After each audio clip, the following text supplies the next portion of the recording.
नमस्कार, unstoppable with अनु में आपका स्वागत है और मैं हूं आपकी अनु। तो आज हम बात करने वाले हैं बीजेपी के दो नए कर्णधारों के बारे में। जी हाँ, आप बिल्कुल ठीक समझ रहे हैं, मैं कंगना रनौत और चिराग पासवान के बारे में बात करने जा रही हूँ। पिछले 2 दिनों से ये दोनों ही शख्स लगातार चर्चा में हैं और ये बस संयोग की बात है कि चिराग और कंगना दोनों ही एक साथ एक फिल्म में साथ आ चुके हैं। दोनों ही फिल्म स्टार रह चुके हैं, फिल्म एक्टर रह चुके हैं। तो सबसे पहले बात करते हैं कंगना के बारे में। ऐसा क्या हुआ कि कंगना लगातार विवादों में है?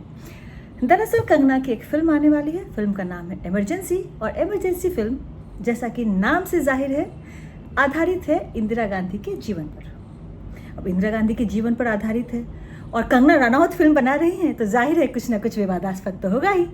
तो फिल्म को सेंसर बोर्ड का सर्टिफिकेट नहीं मिला, पर कंगना एड़ी चोटी का जोर लगा रही हैं, एड़ी चोटी से एकदम लगी पड़ी हुई हैं कि वे इस फिल्म को चर्चा में लाकर रहेंगी।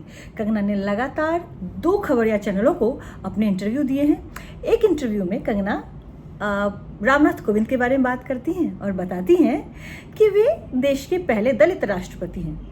उस इंटरव्यू के जो प्रस्तोता थे, जो एंकर थे, वो इन्हें करेक्ट करते हैं और कहते हैं कि नहीं, डॉक्टर के.आर. नारायणन पहले दलित राष्ट्रपति थे। कंगना जब इस इंफॉर्मेशन को लेती हैं तो बड़े अच्छे तरीके से बिहेव करती हैं, बड़े अच्छे तरीके से रेसिप्रोकेट करती हैं। यहाँ कंगना की तारीफ होनी चाहिए। पर इसी के साथ एक और क्लिप वायरल हुआ है जहाँ एक दूसरे खबरिया चैनल को कंगना इंटरव्यू दे रही हैं और राहुल गांधी के होने को लेकर, राहुल गांधी के विपक्ष के नेता को होने को लेकर सवाल उठा रही हैं। वे कहती हैं कि ऐसा कौन सा तीर मार लिया है राहुल गांधी ने कि वे विपक्ष के नेता हैं। तो जो इंटरव्यूअर हैं, जो साक्षात्कार करते हुए शख्स हैं, वे कहते हैं कि राहुल गांधी के पास 99 सीट्स हैं। वे उन्हें बताते हैं कि कैसे विपक्ष के नेता को चुना जाता है। मामला इतना ही नहीं है, उस पर सबसे मज़ेदार चीज़ क्या है, वह है कंगना का रिएक्शन। कंगना उनसे कहते हैं अगर आप ऐसी ही बातें करने वाले हैं तो फिर रहने दीजिए। दरअसल आप देखिए, कमाल की बात क्या है कि यहाँ पे अज्ञानता पर अपने आप को पीछे नहीं किया गया है। यहाँ अज्ञानता पर सामने वाले को, जो आपको ज्ञान की बात बता रहा है, आप उसी पर सवाल उठा रही हैं, उसी से कह रही हैं कि वो आपको हैरेस करने की कोशिश कर रहा है, वो आपको नीचा दिखाने की कोशिश कर रहा है। दरअसल यह कंगना है और हम सब जानते हैं कि कंगना का विवादों से कितना पुराना नाता है। वे कुछ भी बोल देने को लेकर ख्यातिलब्ध हैं। दरअसल कई बार मुझे लगता है कि कंगना को एमपी की एक सीट, मेंबर ऑफ पार्लियामेंट की एक सीट मिल गई है और वे इसे अपने आप को नई लीग में धकेलने का टिकट मान रही हैं। हालांकि वे बार बार भूल जाती हैं कि कुछ बेहतर करने के लिए, कुछ नई लीग में जाने के लिए लगातार पढ़ना पड़ता है, लगातार बोलना पड़ता है। दरअसल इस मामले में मैं स्मृति ईरानी की तारीफ करना चाहूँगी कि स्मृति भी बोलती हैं, बहुत सारी बातें बोलती हैं और बहुत सारी ऐसी बातें बोलती हैं जो उनको बोलनी नहीं चाहिए। पर स्मृति संसद में भी बड़ी बहुत तेज़ आवाज़ में बोलती हैं, बहुत ज़ोर डालकर बोलती हैं, बहुत हंगामे के साथ बोलती हैं। पर स्मृति जहाँ उनको लगता है कि मुझे यहाँ रिजर्व होना चाहिए, वहाँ रुकती हैं, रिजर्व करती हैं खुद को। कंगना में ये सारी बातें सिरे से नदारद हैं। शायद कंगना को बीजेपी ने कोई ठेका दे दिया है कि आप उलूल जुलूल बात कीजिए और पार्टी को और विचारधारा को लगातार विवादों के साए में लेकर रखिए। है, कंगना की बात तो यहाँ ख़त्म होती है। अब बात करते हैं चिराग पासवान की। यह बात तनिक गंभीर है क्योंकि चिराग पासवान पर प्रियंका गांधी के सोशल मीडिया हैंडल से एक बड़ी सनसनीखेज खबर लगाई गई है। वहाँ पर प्रियंका गांधी चिराग के साथ हमदर्दी जताती हुई नज़र आती हैं और और एक तस्वीर लगाई है उन्होंने। उस तस्वीर में लिखा गया है कि अपने आप को भाजपा का नेता बताने वाले एक शख्स ने चिराग पर आरोप लगाए हैं कि उन्होंने अपने ऊपर चल रहे रेप केस, जिसमें रेप केस में एक कल्प्रिट होने के बावजूद क्या कह सकते हैं आप, सॉरी मैं इस शब्द अभी भूल रही हूँ, कि रेप केस में एक आरोपी होने के साथ kind of he is culpable of doing some act.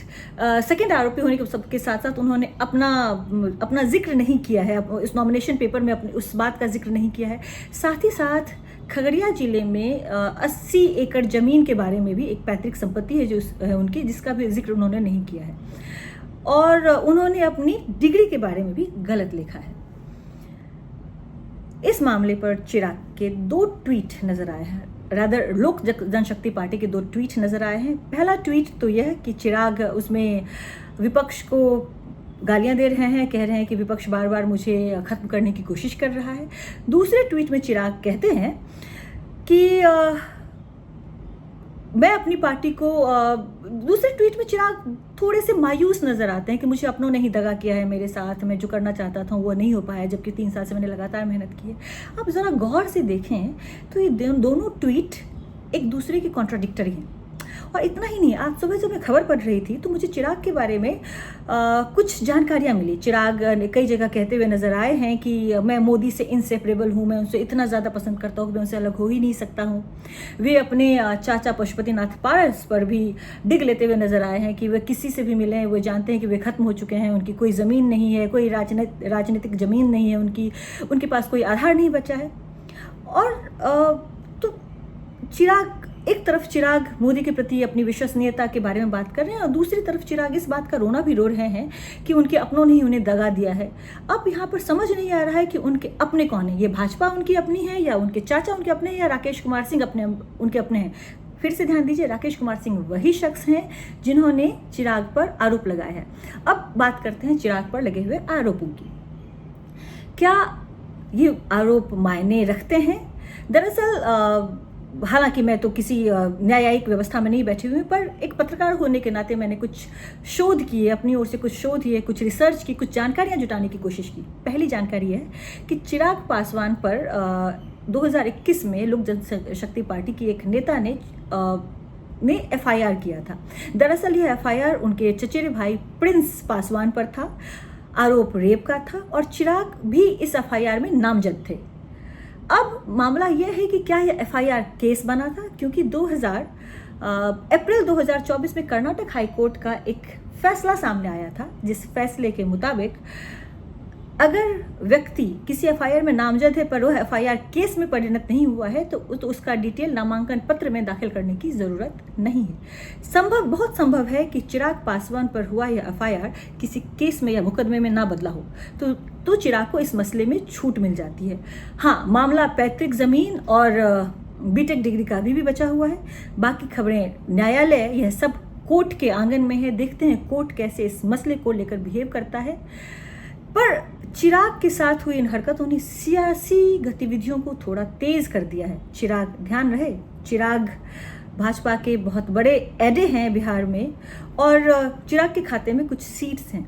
चिराग को एक समुदाय का काफ़ी, रामविलास पासवान को जिस समुदाय का सपोर्ट और हासिल था, जिस समुदाय से रामविलास पासवान नाता रखते थे, जहाँ के लोग उन्हें पूछते थे, चिराग को भी उस पक्ष का एक बहुत बड़ा समर्थन हासिल है। तो क्या ये चीज़ें बदलने वाली हैं? क्या ये चीज़ें बिहार की राजनीति में कोई नया रास्ता खोलेंगी या फिर देश की राजनीति में कोई नया रास्ता खोलेंगी? क्योंकि विधानसभा चुनाव बहुत दूर नहीं। आज अनस्टॉपेबल विद अनु में इतना ही, बाकी मिलते रहेंगे।